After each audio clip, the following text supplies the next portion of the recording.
Hi all. We are going to discuss about how programming languages are involved with the system administration. System administrator has to do a lot of tasks with the operating system in day-to-day life. Basically, the tasks are there.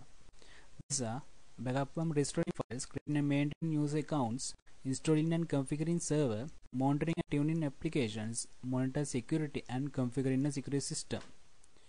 To explain about how to add user into system and how to delete the user from the system using a very simple shell script.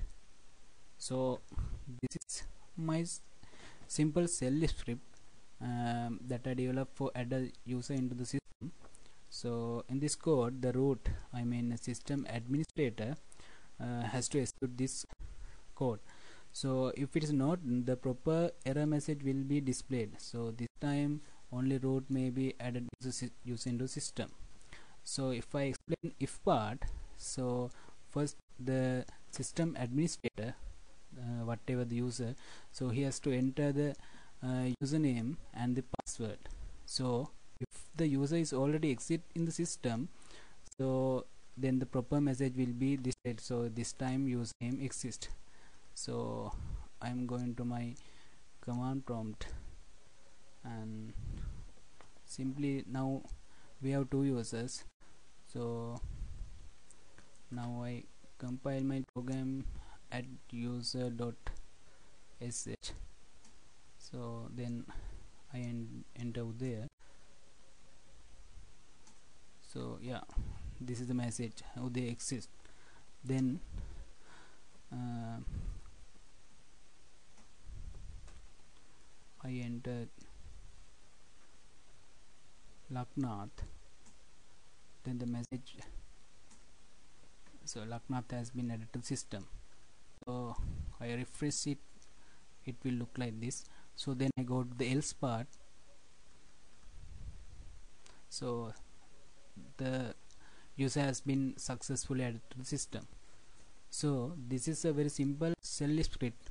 The system administrator or whatever the user simply can add the user into the system. So now I am going to focus about how to delete the user from the system. So this is also a very simple code that the user, that the system administrator or whatever the user, basically system administrator, so he can delete the user from the system. So he can simply type username, whatever the user that already exists in the system. So then the proper message will be displayed and user will delete from the system. So I execute my delete user file. So I clear this and delete user.sh. Then the message enter a username to delete. So I delete Udaya. Yeah, Udaya has been successfully deleted from the system. If I refresh, there's no, the username is not available in the system. So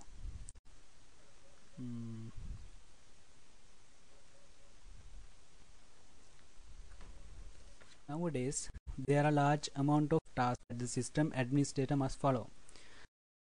Manage their tasks and security level in sophisticated way. Using these kind of small shell scripts, they can easily manage user account. So we can introduce these shell script to managing user levels and hierarchy in a very efficient manner. So thank you. We will meet next time.